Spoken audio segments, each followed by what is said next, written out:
In 2015, Mitchelle Blair, a 35-year-old residing on Detroit's east side with her 4 children, faced eviction due to unpaid rent. Initially, Blair's situation appeared typical, given her unemployment and financial challenges. On the morning of March 24, 2015, the eviction crew arrived at Blair's home, only to discover she was absent. Consequently, they entered the premises and started removing furniture. However, when attempting to relocate her freezer, they unexpectedly uncovered a disturbing revelation.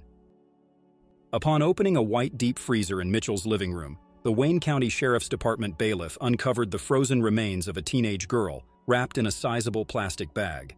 Beneath her lay another body, a young boy, wrapped in a blanket. The police quickly located Mitchelle Blair at a neighboring residence where she was found with 2 of her children. However, her other children, Stephen Gage Berry and Stony Ann Blair, were nowhere to be found. Following a brief interrogation, Mitchelle Blair admitted to the tragic act of killing the children and placing their bodies in her freezer. The bodies were transported to a morgue, undergoing a 3-day thaw before autopsy proceedings. The identified victims, Stephen Berry and Stony Blair, were declared homicides by the medical examiner, attributing their deaths to blunt force trauma. The timeline revealed Stephen's death in August 2012 at the age of 9, and Stony's death in May 2013 at the age of 13. Shockingly, they had remained in the freezer for over 2 years.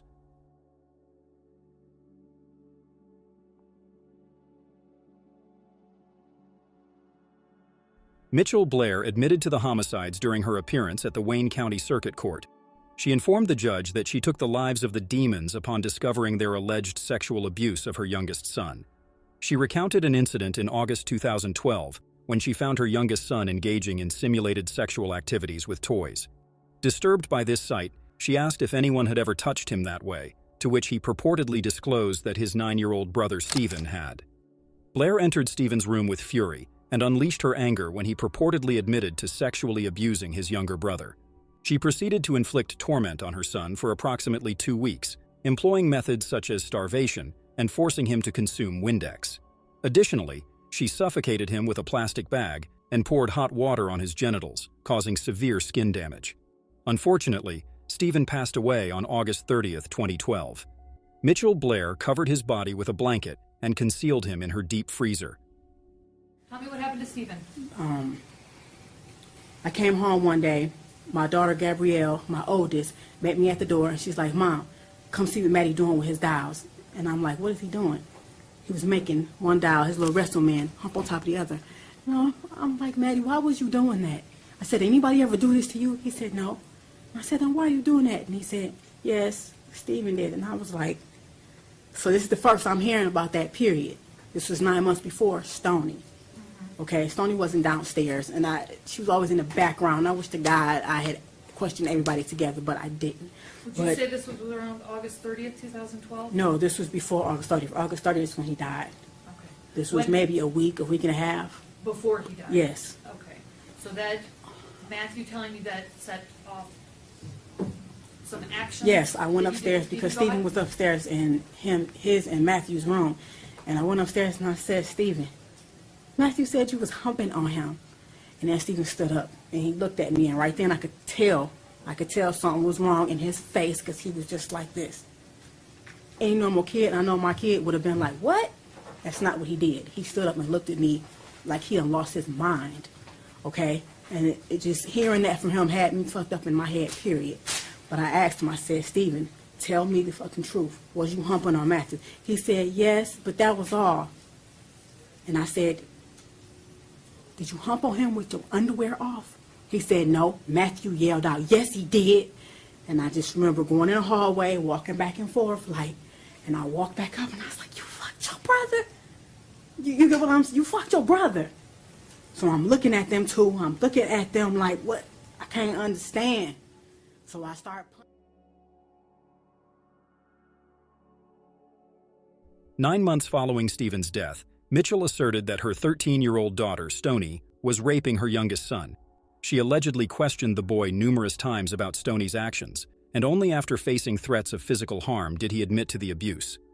In a disturbing turn of events, Blair proceeded to subject Stony to prolonged starvation and severe torture, leading to her tragic death in May 2013. As per the petition, she repeatedly punched Stoney in the face, beat her with a 2x4, and choked her with a garbage bag until she passed out. She then put Stoney's body in a bag and placed it in the freezer on top of Stephen. For nearly 3 years, Stephen and Stoney remained unnoticed in the deep freezer. Their fathers were mostly absent, and Blair had withdrawn the children from school. Whenever neighbors inquired about the kids, Mitchell always had an excuse. Now let's go through. Miss Blair, what did you do to Stoney Blair that makes you guilty of premeditated murder? She raped my son. I intentionally killed her. How did you do that? Starting from the beginning, when I found out about what Stoney was doing to Matthew, it was 9 months later after finding out about Stephen. So for the whole 9 months we were in the house, she was still raping my child. I did not know that. When I first found out, after Maddie told me, I took a minute because I was not understanding, that she did that to him. But I repeatedly punched her. On many occasions, my son, I told him to tell me every single thing she did to him. So as she was telling me, he was telling me more and more things that she did. I assaulted her every time he told me what she did to him. By assault, I mean I punched her. I have put a bag over her head till she lost consciousness. I threw hot water on her, scalding hot water from the faucet. Did you hit her in the head with a wooden stick? Yes, I hit her on her head multiple times, over and over. Was that shortly before she died? That was actually days before she died and the day she died. Okay. I hit her on her back. It's like on her tailbone. I kicked her. During the court proceedings, Mitchell informed the judge that she felt no remorse for her deeds, emphasizing that there is no justification for rape. The prosecutor mentioned that there was no evidence supporting the rape allegations, and Gabby, Mitchell's eldest child, asserted that there was no solid proof that either of the children had sexually assaulted her younger brother. In June 2015, Mitchelle Blair admitted guilt to 1 charge of first-degree premeditated murder and 1 count of felony murder. She received a life sentence without the possibility of parole. Now, the information I have before me is that you want to plead guilty to count 2, the premeditated murder of Stoney Blair. Yes. And count 3, the felony murder of Stephen Barry. Yes. Okay.